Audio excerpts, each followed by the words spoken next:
Umndeni usola iphoyisa ngemva kokubulawa ngesihluku owesifazane obekulindele ukuthi atete amawele.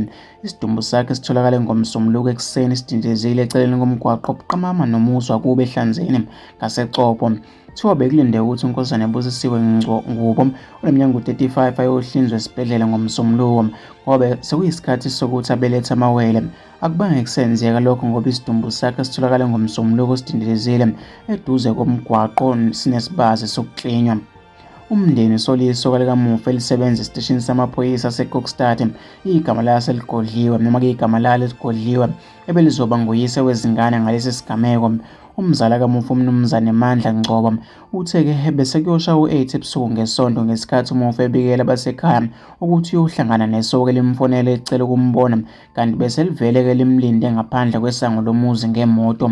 Kuthiwa uphume nje eziqokela izingubo zokulala ngoba bekuwumuntu obuyayo ozojika esangweni, kodwa kwabonakala engabuyi. Ekhaya abazange ngemalanga ngoba vele ubeshilo ukuthi uye esokeni lakhe esangweni. Bebecabanga ukuthi kungenzeka ahambe nalo lizombuyisa ekuseni ngoba-ke bese kunesikhashana bethandana. Futhi-ke owesifazane ekhulelwe izingane zalo, kuchaza-ke umzala kamufa. Uqhube wathi kuseke ngokunye ngomsombuluko ekuseni ngesikhathi amalungu omphakathi ehlaba umkhosi ngesidumbu bazithele phezu kwaso sidindilizile eduze komgwaqo noma-ke ebangeni elangamakhilomitha ukusuka kubo kamufa. Kuthe uma-ke abomndeni ababela khona bathola-ke ukuthi isidumbu selungu lawo umufi-ke kuthiwa ubeyinsika yekhaya njengoba-ke noma-ke ngoba bekunguyena kuphela obebamba amatoho angathende kamasipala ondla unina, ingane yakhe neminyaka eyisishiyagalombili nabafowabo ababili abakhubazekile. Kuthiwa kuyimanje umndeni ukhungathekile futhi akawazi ukuthi uzohlangabezana noma kuzohlangabezana kanjani nezindleko zomngcwabo zikamufi nezingane ezimbili ezingamawele abulawe ezoteta.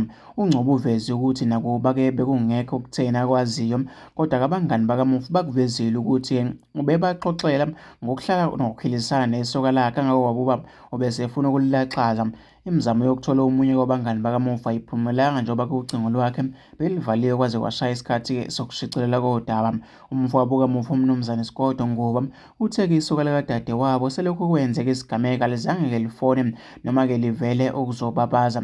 Uthe-ke kukhona omunye emndenini olifonele walazisa ngokwenzekile, kodwa-ke lagcina lithembise ukuthi liyeza la ngafika.